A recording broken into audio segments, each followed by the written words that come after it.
Hey guys, welcome back to part 2 of the mobility scooter. In the last video you saw us assemble the frame and the axle hangers and the axle, and in this video we're going to be installing most of the steering components, spindles. We're going to do the front bumper too, so stay tuned.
finished putting on like this front bumper sort of thing and the spindles. We have like some camber on it, actually a lot of camber. And so what you guys saw was we just bent this pipe a little, right? Cut it up to exactly what we needed. Welded on these spindles.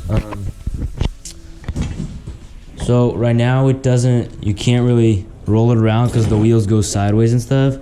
So in the next video we should be doing either the steering shaft with the steering column, or the like seat mounts that go right here. You got the wheels off of the race cart for now at least. So that's the end of this video, and stay tuned for the next video.